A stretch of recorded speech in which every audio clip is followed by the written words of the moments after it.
যোদ্ধা এবং সুপ্রিম কোর্টের সিনিয়র আইনজীবী ফজলুর রহমান, অ্যাডভোকেট ফজলুর রহমান, আপনাকে স্বাগত জানাচ্ছি আমাদের অনুষ্ঠানে।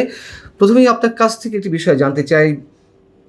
আন্তর্জাতিক সন্ত্রাসী সংগঠন আল কায়দা তাদের একটি সেল গঠন করতে চেষ্টা করছে বাংলাদেশে, এমন তথ্য উঠে এসেছে জাতিসংঘের নিরাপত্তা পরিষদের একটি কমিটির প্রতিবেদনে। আপনার এই জায়গাটিতে এসে প্রতিক্রিয়া কী, এবং জঙ্গিবাদের এক ধরনের উত্থান আমরা ডক্টর ইউনূস সরকারের সময় থেকে দেখেছি, কি বলবেন আপনি?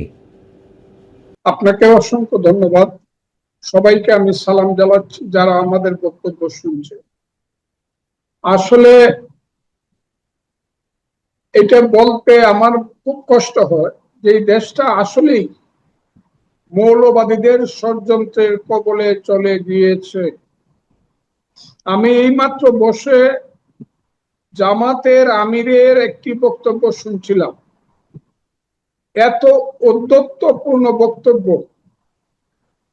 উনি যখন পার্লামেন্টে কথা বলেন মনে হয় উনি পিশাব। ওই যে আমি বলি তার ভিতর এবং বাহির এক না। আমি তাকে যত চিনি বাংলাদেশের কেউ তাকে চিনে না, এবং সিলেটের মানুষ বিশেষ করে কুলাউড়ার মানুষ তাকে খুব ভালো চিনে। হুইজ সে তার আসল চেহারা নিয়ে আবির্ভূত হয়েছে। তারেক রহমান, সাবধান সাবধান, আর এক কদম আগাবেন না, সাবধান, ভালো হবে না। তার যে রূপটা আমি দেখলাম, এই রূপ তার তো হওয়ার কথা না। এর পিছনে যদি ষড়যন্ত্রমূলক কোন শক্তি না থাকে, কারণ বাংলাদেশের মানুষ কিন্তু সাম্প্রদায়িক না, বাংলাদেশের মানুষ মৌলবাদী না, জঙ্গি তো নয়। তারপরে ওরা যে আস্ফালন এবং উদ্যত্তটা দেখাচ্ছে, এর পিছনে নিশ্চয়ই কোনো কারণ আছে। এর পিছনে পৃথিবীর সমস্ত সাম্প্রদায়িক এবং জঙ্গি শক্তি, বিশেষ করে আইএস, সিরিয়া, পাকিস্তান, আফগানিস্তান, যেখানে যারা আছে হিজবুত তাহরির থেকে ধরে লস্করি তৈয়বা থেকে ধরে, তারা মদত পাচ্ছে এবং প্রত্যক্ষ সহযোগিতা পাচ্ছে। বিশেষ করে 5ই আগস্টের আন্দোলনের পরবর্তী সময়ে বা ওই সময়টাতে থানা লুট করা, পুলিশ হত্যা করা এবং শত শত অস্ত্র লুট করে নিয়ে যাওয়ার মধ্য দিয়ে তারা একটা অস্ত্রধারী সাম্প্রদায়িক শক্তি হিসাবে বাংলাদেশে নিজেদেরকে প্রতিষ্ঠিত করেছে। এই কারণেই আজকে তারা মনে করছে যারা যে কোনো কাজ তারা যে কোনো সময় করতে পারে। কেউ আমাদেরকে 24 ঘন্টা আলটিমেটাম দেয়, কেউ 72 ঘন্টা আলটিমেটাম দেয় তারেক রহমান সাহেবকে। ইচ্ছা করলেই আমরা তাদেরকে ফেলে দিতে পারি। শেখ হাসিনা দিল্লি গেছে, তারেক রহমান তো লন্ডন যেতে পারবে না, সাবধান তারেক রহমান। এই ধরনের উদ্যত্তপূর্ণ হুমকিগুলো দিয়ে যাচ্ছে, এবং এইটাও বাস্তব যে তারা প্রাথমিকভাবে যে শক্তিটা প্রদর্শন করবে সেই শক্তিটা মোকাবেলা করতে অনেক ক্ষতি হয়ে যাবে বাংলাদেশের অসাম্প্রদায়িক গণতান্ত্রিক শক্তি। এখনো যদি গণতান্ত্রিক শক্তি, অসাম্প্রদায়িক শক্তি, মুক্তিযুদ্ধের পক্ষের শক্তি, আমরা তাদের এই আস্ফালনকে রুখতে না পারি এবং এটা যদি আমরা বুঝতে না পারি, আমরা মহা ভুল করব। দেশের অনেক বেশি ক্ষতি হয়ে যাবে। তবে জাতিসংঘ থেকে যে জিনিসটা বলা হয়েছে, আমি কয়েকদিন আগে, 4 দিন আগে একটা টক শোতে আমি বলেছি, ইয়েস, বাংলাদেশে পাকিস্তানের চেয়ে জঙ্গি অনেক বেশি। পাকিস্তানের একটা পার্লামেন্ট সিট জামাত পায় কিনা জানি না, কিন্তু বাংলাদেশের 70টা সিট তারা পেয়ে ফেলে। কাজে তাদের আস্ফালন পাকিস্তানের চেয়ে বেশি, জঙ্গি পাকিস্তানিদের চেয়েও। এবং জঙ্গিদের এটা হলো একটা সাংঘাতিক ধরনের ফিল্ড, যে ফিল্ডে তারা জঙ্গিবাদ এবং সাম্প্রদায়িকতা না, শুধু তারা সমস্ত কিছু এইখানে চালাতে পারে। এই দেশটাকে আফগানিস্তান করার জন্য তারা প্রস্তুতি নিচ্ছে। সরকার এবং আমরা মুক্তিযুদ্ধের পক্ষের শক্তি এবং মুক্তিযোদ্ধারা যদি সচেতন না হই, তাহলে আমাদের বিপদ আছে। দেশের স্বাধীনতার সার্বভৌমত্ব থাকবে কিনা। আপনি কি মনে করছেন যে জামাতে ইসলামী বা তাদের সঙ্গে সম্পৃক্ততার মাধ্যমেই বাংলাদেশে আল কায়দার মতন আন্তর্জাতিক সন্ত্রাসী সংগঠন তাদের সেল প্রতিষ্ঠা করার চেষ্টা করছে? তাদের সাথে সবাই আছে, কারণ যেখানে এখানে আন্দোলন হইলে পরে, আন্দোলন জয়ী হইলে পরে পাকিস্তানে সেই মানে ফুর্তি হয়, খাওয়া দাওয়া হয়, উৎসব হয়। লস্করে তো এবার মতো সংগঠনরা বলে আমরা ৭১-এর প্রতিশোধ নিয়েছি। কাজে তাদের সঙ্গে আল কায়দার সম্পর্ক থাকাটা বিচিত্র না, আমি মনে করি আছে। এবং সরকারের এই ব্যাপারে খুব সাবধান হওয়া উচিত। সরকার এখনো যদি তাদেরকে মনে করে তাদের সহযোগী বন্ধু, এটা খুব ভুল করবে, খুব ভুল করবে। আমি আবারও বলছি, খুব ভুল করবে।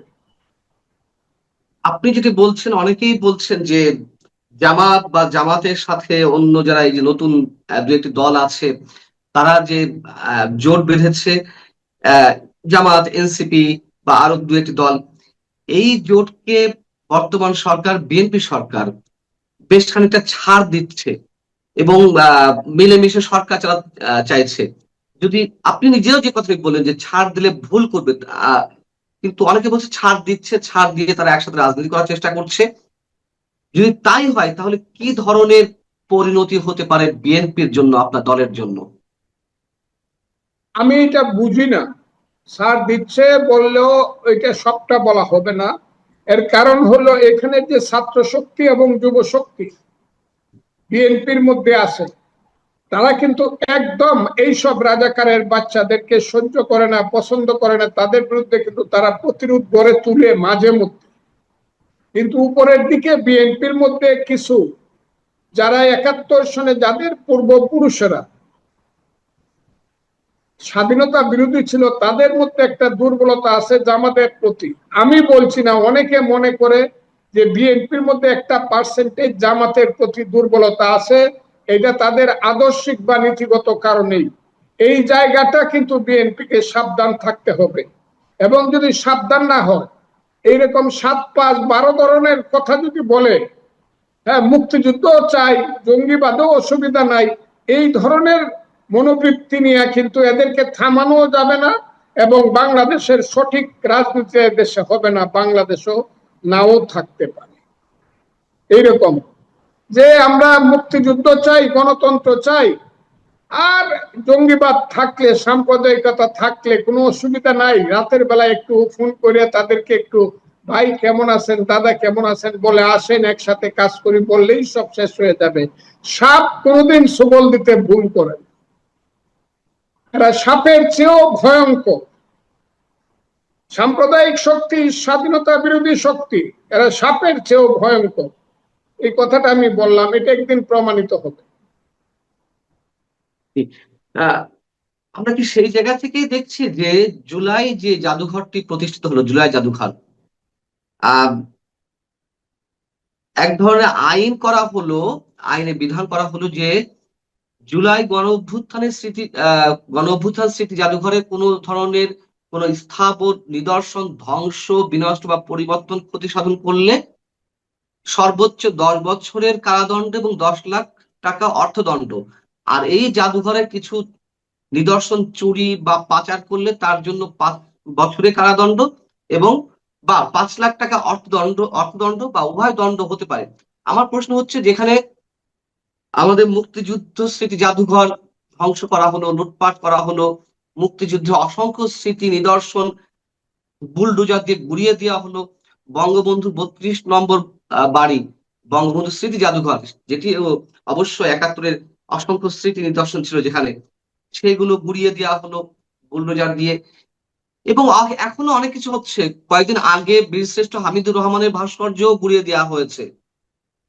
সেসব বিষয়ে আমরা দেখতে পাচ্ছি না যে সংশ্লিষ্ট কর্তৃপক্ষের বা সরকারের বা প্রশাসনের কোনো ধরনের উদ্যোগ আছে। যেখানে আমাদের মুক্তিযুদ্ধের নিদর্শন ধ্বংস করা হচ্ছে সে বিষয়ে কোনো প্রশ্ন নেই, কিন্তু জুলাই স্মৃতি জাদুঘরের কিছু হলে তার জন্য 10 বছরের কারাদণ্ড, 10 লাখ টাকা অর্থদণ্ড ইত্যাদি ইত্যাদি ঘোষণা করা হচ্ছে। এটি কিসের আলামত?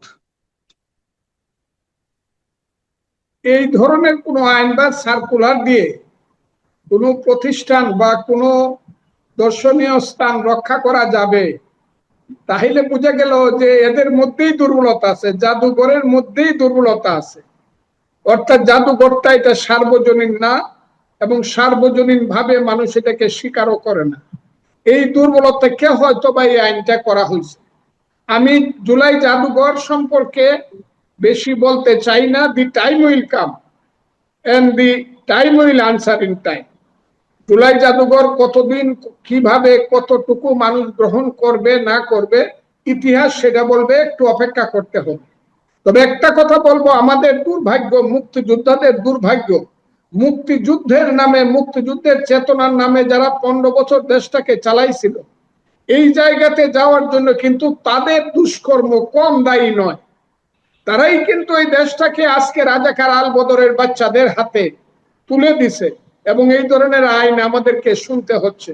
মুক্তিযুদ্ধের স্মৃতি থাকবে কি থাকবে না, ইমাম হুসেনের স্মৃতি কিন্তু 200 বছর পরে আসছে। 200 বছর, কারবালার 200 বছর পরে ইমাম হুসেনের স্মৃতি সারা পৃথিবীতে আসছে।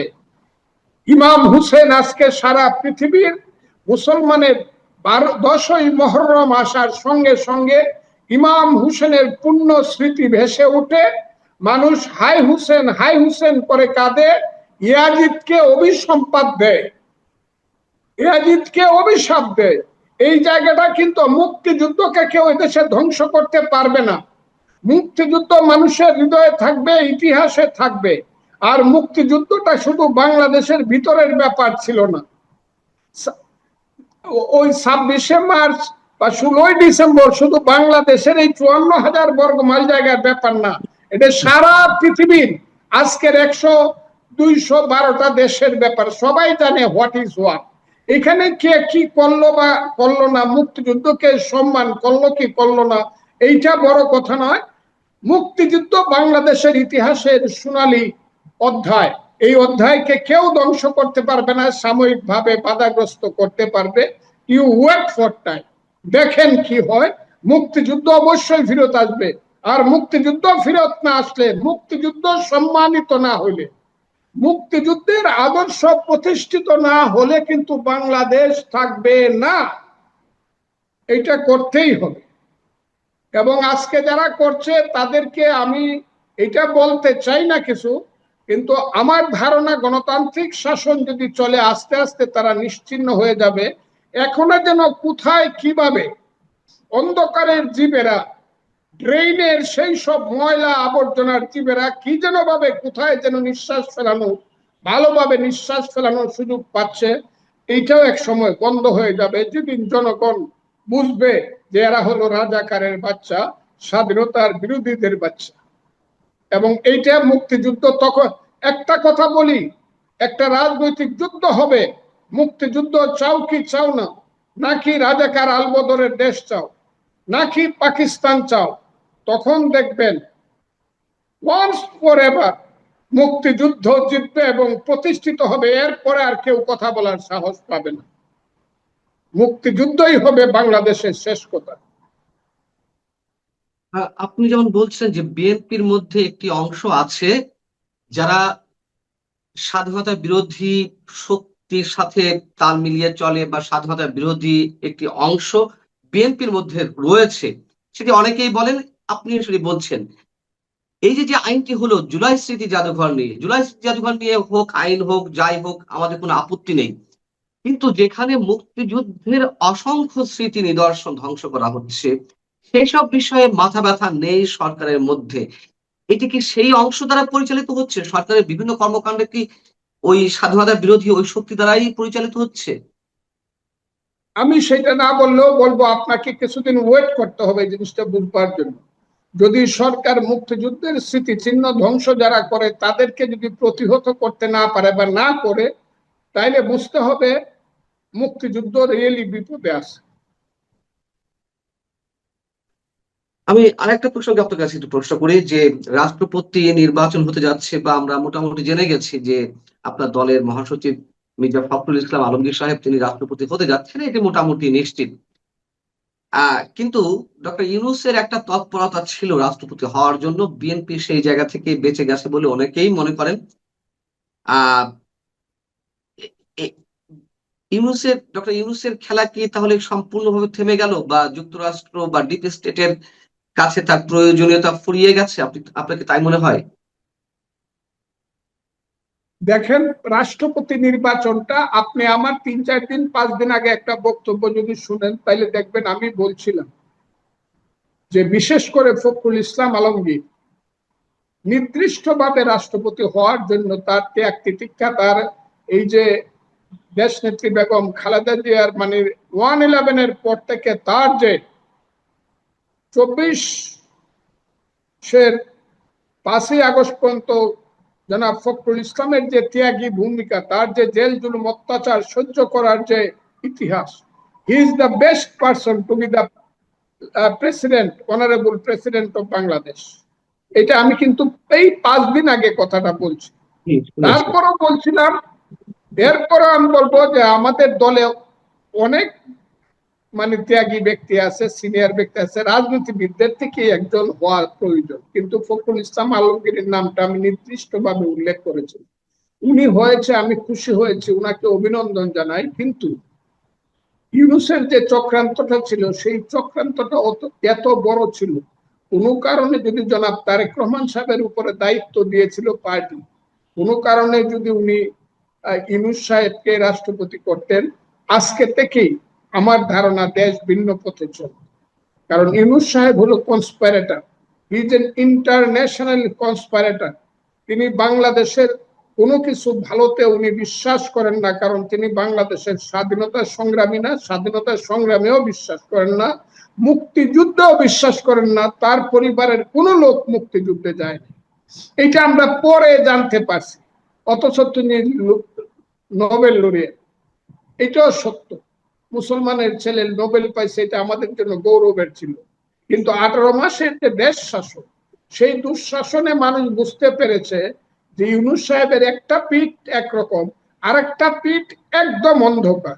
সেই অন্ধকারের দিকটাই ইনি বাংলাদেশ সম্পর্কে গত 18 মাস প্রয়োগ করে এই দেশটাকে একটা সাম্প্রদায়িক, একটা জঙ্গিবাদী রাষ্ট্র হিসাবে, একটা বেয়াদব ছেলে পেলে রাষ্ট্র হিসাবে 4টে জেনারেশনকে ধ্বংস করে দিয়ে এই দেশকে একদম জাহান্নামের দিকে নিয়ে গেছে তার আমলে। কাজে ইউনূস সাহেবের মতো লোক রাষ্ট্রপতি হবে কোনোদিন আমি বিশ্বাস করে নাই, আর হইলে পরে দেশের ক্ষতি হইতো। তবে ইউনূস সাহেবের খেলা শেষ হয়ে গেছে এইটা আমি মনে করি না। ইউনূসের খেলা থামেনি, এবং ইউনূস রাষ্ট্রপতি না হওয়াতে দেশ অনেকভাবে বেঁচে গেছে, বিএনপিও বেঁচে গেছে। কিন্তু ইউনূস সরকারের, ইউনূস প্রশাসনের অনেকেই এখনো বিএনপি সরকারের মধ্যে রয়ে গেছে, বিএনপি প্রশাসনের মধ্যে রয়ে গেছে। এমনকি ডক্টর ইউনূসের উপদেষ্টা পরিষদের কেউ কেউ এখনো বিএনপি সরকারের মধ্যে রয়েছে, মন্ত্রী পরিষদে রয়েছে। বিএনপি কেন তাদের থেকে দূরে সরতে পারছে না, বা তাদেরকে এখনো রেখে দিয়েছে? আমার উত্তরটা একই। ইউনূস সাহেবকে চিনতে না পারলে, জামাতকে চিনতে না পারলে, ওই সব দুষ্ট ছেলে পেলেদেরকে চিনতে না পারলে এটা আমাদের জন্য দুর্ভাগ্য আনবে, এটা আমি মনে করি। আমার এই প্রশ্নের উত্তরটা একই। এখানে বুঝতে পেরেছি। বিএনপিকে সঠিকভাবে গণতান্ত্রিক প্রসিডিউর প্রয়োগ করে মানুষের মতামত অনুসারে সমস্যার যতটুকু আছে সব সমস্যার সমাধান বিএনপি বা কোনো সরকার করতে পারবে এটা আমি মনে করি না। তবে সর্বোচ্চ চেষ্টা দিয়ে মানুষের সমস্যার সমাধান করতে হবে, এটাই বাস্তব। সমাধান না করতে পারলে কিন্তু দেশ আবার বাজে দিকে ফিরত যাওয়ার সম্ভাবনা আছে।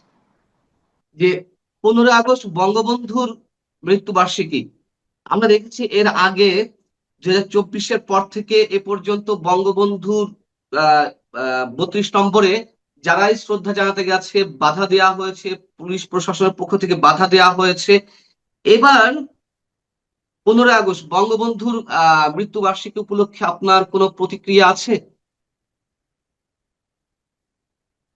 আমি আপনাকে একটা কথা বলি, 15ই আগস্ট বঙ্গবন্ধুর হত্যাকাণ্ড, তার পরিবারের হত্যাকাণ্ড নিশ্চিতভাবে এই দেশের জন্য একটা মস্ত বড় ট্র্যাজেডি, এবং এই দেশের রাজনীতির একটা প্রেক্ষাপট পরিবর্তনের একটা সাংঘাতিক ধরনের মর্মান্তিক একটা বিষয়। এই বিষয়ে আমাকে প্রশ্ন করা, এটা আপনি জানেন আমি কি করছি না করছি 15 আগস্ট, কিন্তু আজকের প্রেক্ষাপটে আমি বলবো রাজনীতি হলো it's a question of power of organisation. আপনি আপনার রাজনৈতিক শক্তি দিয়ে যদি আপনি মোকাবেলা না করতে হবে পারেন, তাহলে যারা বঙ্গবন্ধুকে ভালোবাসে তারা বঙ্গবন্ধুকে হৃদয়ে ধারণ করতে হবে 15ই আগস্ট। আর বাস্তবে ধারণ করতে চাইলে তাদের সাংগঠনিক শক্তি যদি কোনোদিন আসে তারা করতে পারবে। এখন তো তাদের কোনো সাংগঠনিক শক্তি নাই, এবং বাংলাদেশ সে রাজনীতির প্রেক্ষাপট পরিবর্তনের জন্য এটার চেয়ে একটা দুর্ভাগ্যজনক ঘটনা আর কিছুই হতে পারে না। ওইগুলো আমি বহুবার জীবনে হাজার হাজার বার বলেছি, কোনো মূল্যায়ন হয় নাই কোথাও, আজকেও বলছি। বঙ্গবন্ধুর হত্যাকাণ্ড যদি আপনাকে বঙ্গবন্ধুর বাড়িতে যেতে হয়, বঙ্গবন্ধুর নামে এই করতে হয় ওই করতে হয়, তাহলে it's a political game, it's a political fight, you are to win over. জনাব রাহাত মিনহাজ, আজকে আমরা এমন একদিন আমরা আলোচনায় বসেছি যে আজকে 15 আগস্ট, এবং আজকে দেখলাম আপনি আপনার একটা লেখা আমি বিডি নিউজ 24 এ পড়লাম, এবং আপনি 1975-এর 15 আগস্টে কি হচ্ছিল, কি হওয়ার কথা ছিল, শেষ পর্যন্ত কি হয়েছিল, এগুলো নিয়ে একটা আলোচনা করেছেন। আমাদের বিবেচনায় আমরা কতগুলো জিনিস লক্ষ্য করি আমাদের দেশের রাজনীতিতে, যে যখন একটা রেজিম চেঞ্জ হয়, একটা সরকারের পতন ঘটে, নতুন একটা সরকার আসে, আমরা যেন সবকিছু নতুন করে লিখতে চাই। যা ঘটেছে অথবা যা আমি যেভাবে ঘটাতে চেয়েছিলাম অথবা যে ঘটনাটাকে আমি পছন্দ করছি না সেটাকে আমি সম্পূর্ণভাবে ডাস্টার দিয়ে যেন ব্ল্যাকবোর্ড থেকে মুছে দিই। কিন্তু জীবনটা তো ব্ল্যাকবোর্ড না, জীবনটা তো মুছে দেওয়া যায় না, যা ঘটেছে তাই তো ঘটেছে, সেটাই তো ইতিহাস। ইতিহাস নতুন করে লেখার একটা প্রবণতা কিন্তু আমরা দেখতে পাই। এগুলো আমাদের ব্যথিত করে, অনেক সময় উত্তেজিত করে, অনেক সময় ক্ষুব্ধ করে, অনেক সময় আমরা অসহায়ের মধ্যে মেনেও নিই। সেগুলো যার যার ব্যাপার, এটা নিয়ে আমি অতটা আপনার সঙ্গে আলোচনা করতে চাই না। আমি যে কথাটা বলতে চাচ্ছি, আজকে কি ঘটলো। আজকে সকালে আপনি যদি যে কোনো একটা পত্রিকা পড়েন দেখবেন যে ধানমন্ডি 32 নম্বরে, যেখানে বঙ্গবন্ধু শেখ মুজিবুর রহমানের বাসস্থান ছিল শেষ দিন পর্যন্ত, যেটাকে নাকি অন্তর্বর্তীকালীন সরকারের সময়ে ঘুরিয়ে দেওয়া হয়েছিল, সরকার ঘুরিয়ে দেয়নি, অন্য কেউ ঘুরিয়ে দিয়েছিল, সরকার সেটাকে ফেরানোর চেষ্টা করেনি।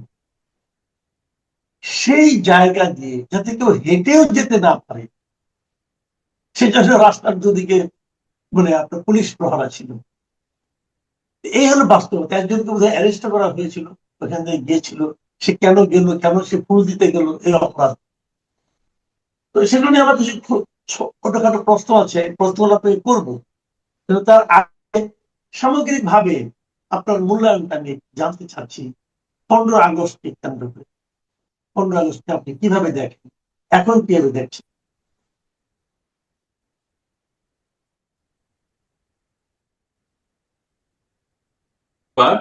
আমি শুধু একটি কথা বলে দেখেন, আমি আমি পড়াই সাংবাদিকতায়, গণযোগাযোগ ও সাংবাদিকতা আমার ডিসিপ্লিন। কিন্তু আমার বাংলাদেশের রাজনৈতিক ইতিহাস এবং সামরিক ইতিহাসের প্রতি আমার একটু আগ্রহ আছে। আমি একটু পড়াশোনা করি, আমার দু একটা বইও প্রকাশিত হয়েছে এই প্রেক্ষাপটে আর কি। তো যাই হোক, আমি একটু খুব সামান্য পাঠক বলতে পারেন ইতিহাসের আর কি। তো ইতিহাসের সামান্য পাঠক হিসেবে আমার যে বিশ্লেষণ, প্রথমত হচ্ছে, এটা তো আর বলার অপেক্ষা রাখে না যে 1975 সালের 15ই আগস্ট বা শুধুমাত্র বাংলাদেশ নয়, পুরো বিশ্বের যে রাজনৈতিক ইতিহাস, সেই রাজনৈতিক ইতিহাসের অন্যতম একটা কি বলা যায়, কালো দিন বা একটা জঘন্য বর্বর হত্যাকাণ্ডের দিন। হ্যাঁ, এবং এটা তো আসলে কারো কারো কারোর পক্ষে এটা অস্বীকার করার সুযোগ নেই। আপনাকে আমি ছোট্ট একটা উদাহরণ দিই, দেখেন। 15ই আগস্ট বঙ্গবন্ধু শেখ মুজিবুর রহমান তিনি সপরিবারে নিহত হয়েছিলেন। তিনি তার শুধু সন্তানদের সাথেই নিহত হননি, সন্তানদের পুত্রবধূ এবং তার স্ত্রী নিহত হয়েছিলেন, এবং আরো কিছু নারী সদস্য হত্যাকাণ্ডের শিকার হয়েছে। পৃথিবীর ইতিহাসে রাজনৈতিক পালাবদলের সময় এরকম হত্যাকাণ্ডের বহু ইতিহাস আছে, কিন্তু এইরকম রাজনৈতিক পালাবদলের সময় সপরিবারে হত্যাকাণ্ড, শিশু এবং নারী সহ হত্যাকাণ্ড, সেই ইতিহাসটা খুব কম। শুধুমাত্র একবার 1917 সালে, সেটা হচ্ছে আপনার জার দ্বিতীয় নিকোলাস রাশিয়ার, তিনি যখন ক্ষমতাচ্যুত হন আপনার সমাজতান্ত্রিক বিপ্লবীদের দ্বারা, তার কিছুদিন পরে তিনি আপনার সপরিবারে হত্যাকাণ্ডের শিকার হয়েছিলেন। আর খুব সম্ভবত লিবিয়াতে, এটা 1957 অথবা 58 সালের দিকে, যাকে আপনার ক্ষমতাচ্যুত করা হয়েছিল তাকেও পরিবার সহ হত্যা করা হয়েছিল। তো সেই বিবেচনায় নিঃসন্দেহে বাংলাদেশের ইতিহাসে এটা একটা কলঙ্কময় দিন, এটাকে অস্বীকার করার কোনো সুযোগ নেই। আপনি যে রাজনৈতিক দলেরই হন, যে মতাদর্শের মানুষই হন, এটা যে একটা বড় বড় হত্যাকাণ্ড, আমার মনে হয় না এটা কেউ আসলে অস্বীকার করতে পারে। হ্যাঁ, রাজনৈতিক নানা অনুষঙ্গ আছে, রাজনৈতিক নানা আপনার বিষয় আছে, যে বিষয়গুলো আমরা অবশ্যই সমালোচনা করতে পারি। নিশ্চয়ই বঙ্গবন্ধু শেখ মুজিবুর মধ্যে নানা ধরনের বিষয় ছিল, নানা ব্যর্থতা ছিল, ক্ষমতা কুক্ষিগত করার, ক্ষমতা চিরস্থায়ী করার প্রবণতা ছিল, যার আপনার সবশেষ আপনার পদক্ষেপ ছিল বাকশাল প্রতিষ্ঠা। সেগুলো নিয়ে অবশ্যই আমাদের সমালোচনা আছে, সেগুলো আমরা অবশ্যই নানা কিছু প্রত্যাখ্যান করি। কিন্তু তাই বলে একটা রাষ্ট্রপ্রধানকে সপরিবারে হত্যা, শিশু সহ নারী সহ হত্যা, এটা আমার ধারণা পৃথিবী যতদিন টিকে আছে ততদিন আপনার বিশ্বের ইতিহাসে একটা কলঙ্কজনক ও বর্বর হত্যাকাণ্ড হিসেবেই বিবেচিত হবে, এতে আমার কোনো সন্দেহ নেই। জি। তো এখন আমার আমার যেটা বড়, ধরেন একজন সাধারণ নাগরিক, আহ কেউ না কেউ, আপনি নিজেও যেটা বললেন, আমি নিজেও ওভাবেই বলি যে বঙ্গবন্ধু শেখ মুজিবুর রহমান যখন দায়িত্ব নিলেন 72-এ এসে, তারপর 75 পর্যন্ত ছিলেন, এই সময় ওনার যে শাসনকাল, সেটাকে আমি সমালোচনা উদ্ধৃত রাখি না, বরং আমি সমালোচনাই করি। আমি ব্যক্তিগতভাবে এটাকে আমি সমালোচনাই করি। আমার আমার আমি তখন মানে স্টুডেন্ট, আমি তখন একদম ছোট না। আমি তখন দেখেছি, আমি যখন ক্লাস 8-এ পড়ি, উনি যখন মারা যান, 8 না 9-এ মনে আছে। এবং খুব কষ্টকর জীবনযাপন আমরা করেছি। আমাদের 74-এর দুর্ভিক্ষ, এটা আমি দেখেছি, এটা আমাদের জীবনের উপর দিয়ে গিয়েছে। কিন্তু ওনার শাসনকালকে আমি একটা ব্যর্থ শাসনকালে বলি। কিন্তু যে কথাটা আপনি বললেন, যে ঘটনা ছিল নৃশংস ঘটনা, মানে আপনি যদি মনে করেন যে উনি খারাপ ছিলেন, ওনার বিচার হতে পারতো, অনেক কিছু হতে পারতো। কিন্তু বাচ্চা শিশুদের সহ হত্যা করা, প্রেগনেন্ট মহিলাকেও হত্যা করা যুদ্ধ শুনেছি আমরা। এগুলো মর্মান্তিক।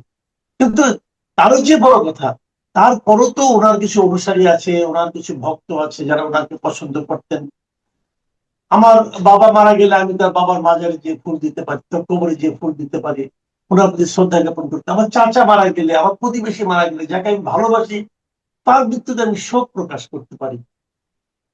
কিন্তু এখানে সেটাও করতে দেওয়া হচ্ছে না। যেহেতু আজকে গ্রেফতার করা হয়েছে, ওই এলাকায় কাউকে যেতে দেওয়া হচ্ছে না ওনার বাড়ির থেকে।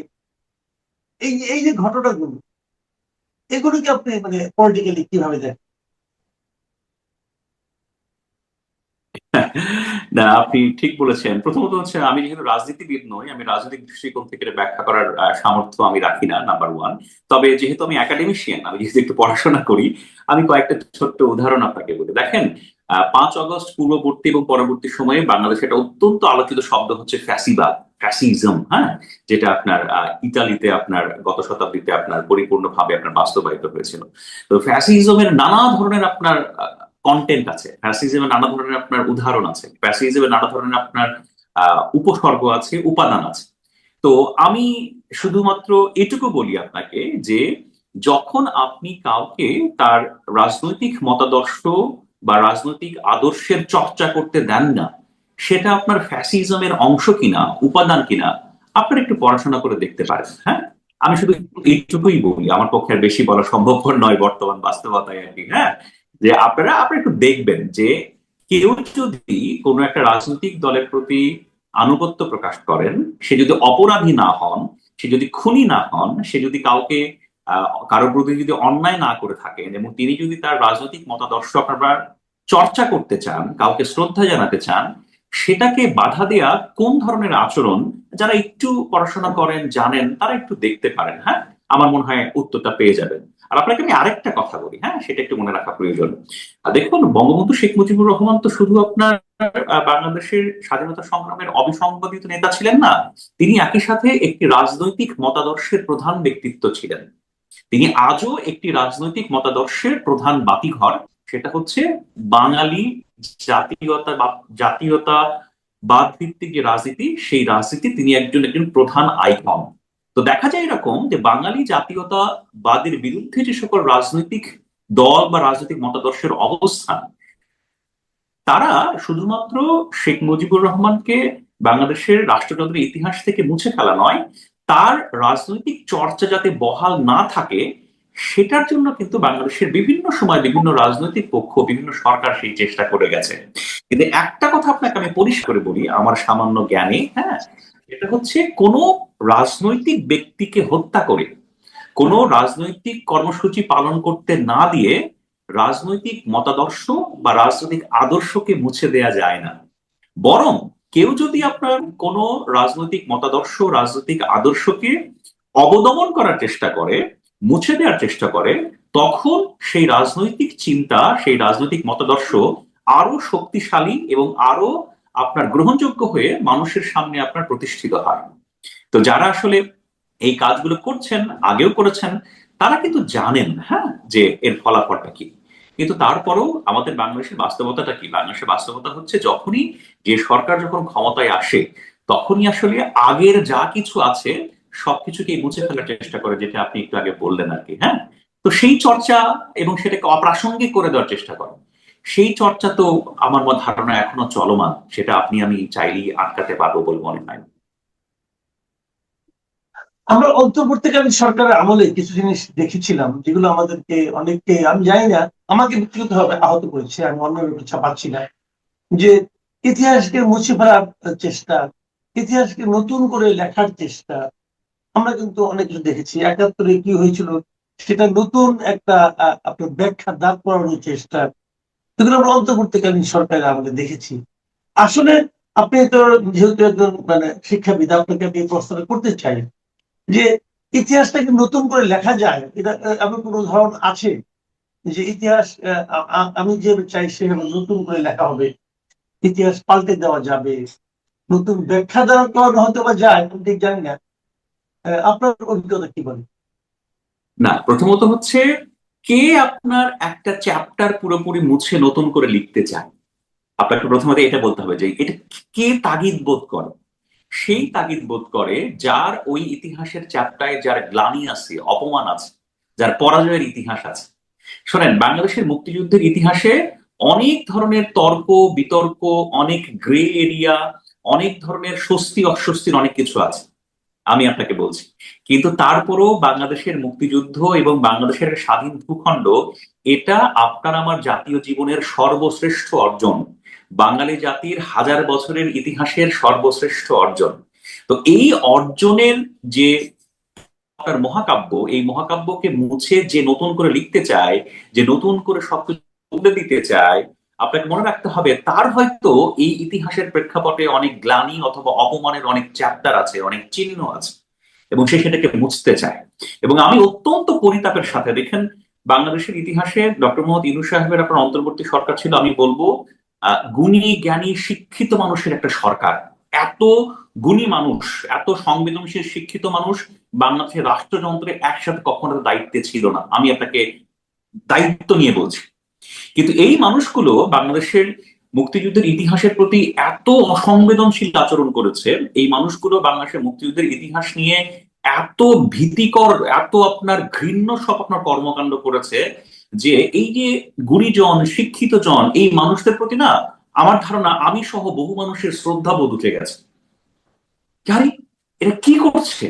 যেমন ধরেন ধানমন্ডি ৩২ নম্বর, এখন ধরেন একটা রাষ্ট্রযন্ত্র টিকে আছে, একটা রাষ্ট্রযন্ত্র আছে, পুলিশ আছে, আর্মি আছে, র্যাব আছে, বিজিবি আছে, একদল মানুষ যে একটা সরকারি সম্পত্তি, ৩২ নম্বর কিন্তু সরকারি সম্পত্তি, হ্যাঁ, আপনি আক্রমশত সেটা ভাঙছেন, পুড়ছেন, সেটা গুড়িয়ে দিচ্ছেন, এবং সেটা এক ধরনের ভয়ঙ্কর রকম ঘৃণার চর্চা হচ্ছে।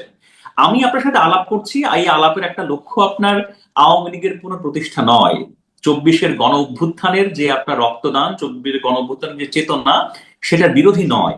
কিন্তু আমি আমার রাষ্ট্রযন্ত্রের একজন অন্যতম প্রধান স্থপতি, তার যে অবদান, তার স্মৃতি, তার প্রতি আমি শ্রদ্ধাশীল হব না? আমি আপনাকে একটা কথা খুব সহজ করে বলি, অনেকেই ৩২ নম্বর নিয়ে অনেক কথা বলেন, অনেক আপনার কষ্ট পান। আমার একটা অনুভূতির কথা আপনাকে আজকে বলে যাই, হ্যাঁ, হয়তো অনেকে ভালো লাগতে পারে, অনেকে বিরক্ত হতে পারে। দেখেন, ৩২ নম্বর যখন ভাঙা হয়েছে, তখন আমার কাছে মনে হয়েছিল বাংলাদেশে কোনো রাষ্ট্রযন্ত্র নেই, রাষ্ট্রযন্ত্র আপনার মুছে গেছে, there was no government, number one. Number two, ৩২ number যখন ভাঙা হয়েছে, গোড়া হয়েছে, পোড়া হয়েছে, আমার কাছে মনে হয়েছে যে যারা এটা করছে, বাবা তোমাদের কলিজাটা তোমার ঠান্ডা করো, তোমাদের যদি রাগ থাকে, ক্ষোভ থাকে, ঘৃণা থাকে, ঠিক আছে তোমরা ভাঙো, ভাঙো, গোড়ো, মোছো, শেষ করে দাও, আমরা দেখি। আমার মনে হয় তারা যদি শান্ত হয়ে থাকে, তারা যদি আপনার শান্তি পেয়ে থাকে, তাও ভালো, যে বাবা তোমরা। কিন্তু আমি ব্যক্তিগতভাবে মনে করি এর বিপরীতেও একটা মানুষের আপনার কষ্টের কাহিনী আছে, কষ্টের কাব্য আছে।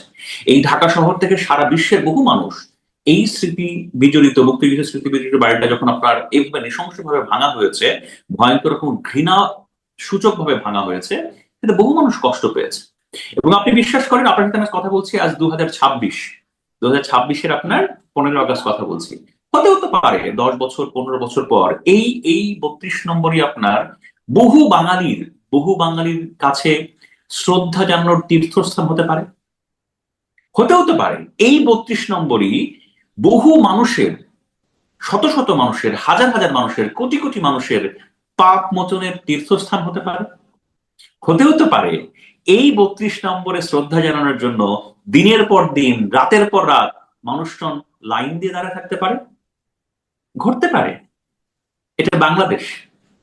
তবে আমি ব্যক্তিগতভাবে মনে করি এটা তো আমার ধরেন একটা কল্পনা বা এটা আমার চিন্তা। আমার কাছে মনে হয় ধরেন শেখ মুজিবুর রহমানের শাসনামলের অনেক দুর্বলতা ছিল, অনেক ভুল ছিল, অনেক সমালোচনা ডেফিনেটলি আছে, হ্যাঁ। কিন্তু শেখ মুজিবুর রহমানের প্রতি আপনার 5ই আগস্টের পরে এই জাতি যেভাবে আপনার অশ্রদ্ধা, যেভাবে আপনার ঘৃণা, যেভাবে আপনার অবজ্ঞা প্রদর্শন করেছে, কোনো না কোনো একদিন এর বিপরীত একটা চিত্র হয়তো আমি দেখতে পারি। আপনি নিশ্চয়ই আরো 10-15 বছর বাঁচবেন, আমিও হয়তো আল্লাহ চাইলে বাঁচবো, ঘটনা ঘটতে পারে। জি, অনেক ধন্যবাদ জনাব রাহাত মিনহাজ। আজকের আলাপ না বাড়াই, কারণ আমরা আলাপ। Just আমি একেবারে 30 সেকেন্ড সময় আপনার কাছে আর কি, হ্যাঁ। বলেন বলেন জি, বলেন। না দেখেন, আমি ওই যে বললাম যে আমি খুব সামান্য শিক্ষাবিদ, আমি একটু পড়াশোনা করি আর কি, হ্যাঁ। আমি একটা বইয়ের একটা অংশের 4টা লাইন একটু আপনাদের পড়ে শোনাই আর কি, হ্যাঁ। এটা কার আজকে বই? তো এটা বইটা হচ্ছে জনাব আহমদ ছফার বই। সেই বইয়ে হ্যাঁ, আপনার তার একটা নিবন্ধ আছে, যে নিবন্ধের নাম হচ্ছে তার নাম শেখ মুজিবুর রহমান, হ্যাঁ।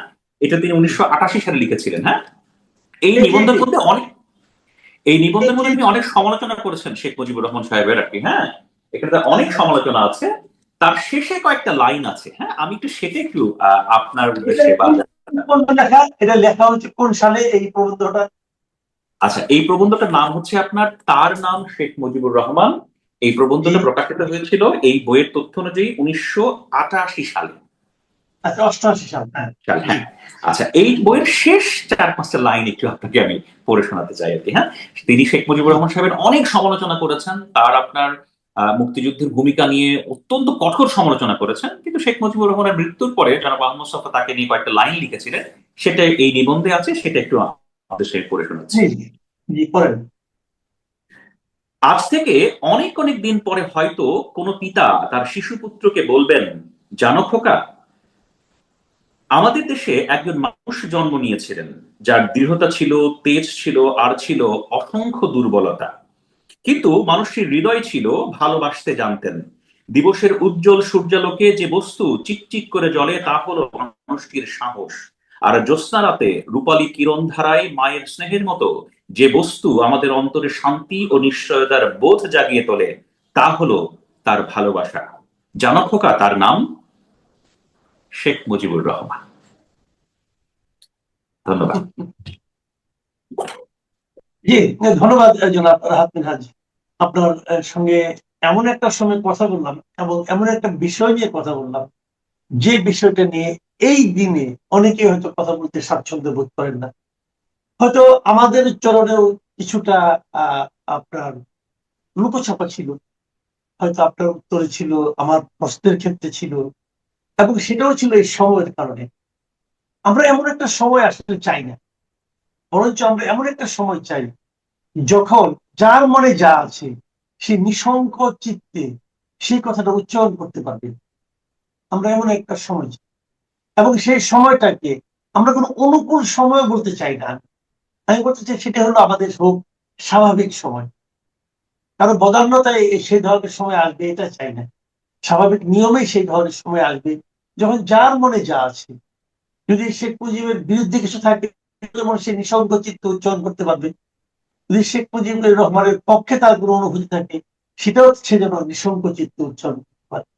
আপনি যে আহমদ মুস্তফার যে প্রবন্ধটাকে শেষ করলেন, আহমদ মুস্তফা যেমন শেখ মুজিবের সমালোচনা করেছেন, আবার শেখ মুজিবের যে একটা অসাধারণ বৈশিষ্ট্য, সেই বৈশিষ্ট্যের কথা উচ্চারণ করেছেন। আমরা এরকম সময় চাই।